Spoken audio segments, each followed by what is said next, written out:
ಪಿಜಿಪಾಳ್ಯ ಗ್ರಾಮ ಪಂಚಾಯತಿ ವ್ಯಾಪ್ತಿಗೆ ಒಂದು ಕಡೆ BRT ವಲಯ, ಒಂದು ಕಡೆ MMLS ವಲಯ. ಇದು ಏನು ಎಡವರಳ್ಳಿ ಆನೆ ಕಾರಿಡಾರ್ ಇದೆ. ಚಿಕ್ರಂಶೆಟ್ಟಿ ದೊಡ್ಡಿ ಸಮೀಪ ಹೊಸದೊಡ್ಡಿ ಚಿಕ್ರಂಶೆಟ್ಟಿ ದೊಡ್ಡಿ ಎರಡು ಗ್ರಾಮಗಳಿಗೆ ಇಲ್ಲಿ ಕಾರಿಡಾರ್ ಇರೋದ್ರಿಂದ ಅದೇನಾಗುತ್ತೆ, ಆ ಒಂಟಿ ಸಲಗ ಸುಮಾರು ಒಂದು ವರ್ಷದಿಂದನೂ ಸಹ ರಾತ್ರಿ 6 ಗಂಟೆ ಆಯಿತು ಅಂತಂದರೆ ಜಮೀನುಗಳಿಗೆ ಮನೆಗಳು ಊರು ಒಳಗಡೆ ಬರ್ತದೆ.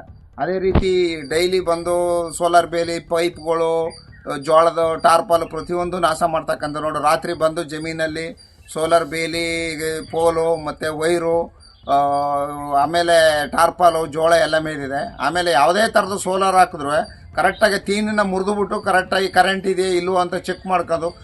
ಸೋಲಾರ್ ಬಿದ್ದ ತಕ್ಷಣ ಒಳಗೆ ನುಗ್ಗೋದು. ಆ ಥರ ಭಾಳ ಬುದ್ಧಿವಂತ ಆನೆ ಇದು.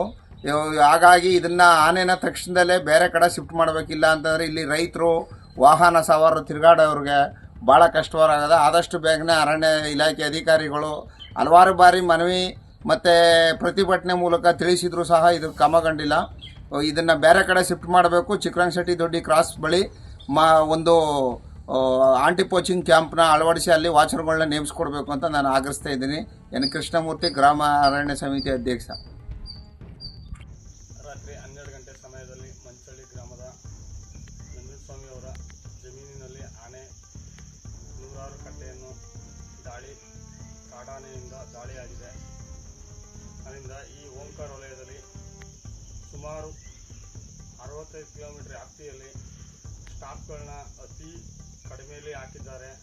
ಸ್ಟಾಪ್ಗಳೇ ಇಲ್ಲ, ಆಮೇಲೆ ವೆಹಿಕಲ್ಗಳಿಲ್ಲ, ಪ್ರತಿಯೊಂದು ಇದಿಲ್ಲ. ಅವ್ರಿಗೆ ಫೋನ್ ಮಾಡಿದ್ರೆ ಆ ಕಡೆ ಕಳಿಸಿದ್ದೀವಿ ಸರ್, ಈ ಕಡೆ ಕಳಿಸಿದ್ದೀವಿ ಅಂತ ಹೇಳ್ತಾರೆ.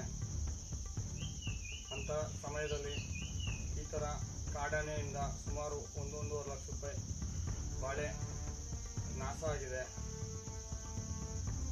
ಇದನ್ನು ಮಾನ್ಯ ಅರಣ್ಯ ಸಚಿವರಾದಂಥ ಈಶ್ವರ್ ಖಂಡ್ರೆ ಅವರು ಹೆಚ್ಚಿನ ಸಂಖ್ಯೆಯಲ್ಲಿ ಇಲ್ಲಿಗೆ ಸ್ಟಾಫ್ ಹಾಕಿ ಇದು ಮಾಡಬೇಕು.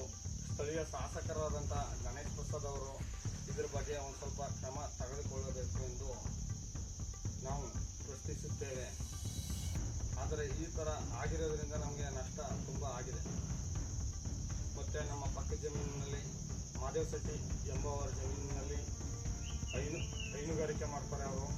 ಅಲ್ಲಿ ಮುಸ್ಕಿನ ಜೋಳನೆಲ್ಲ ನಾಶ ಮಾಡಿ ಹೋಗಿದೆ.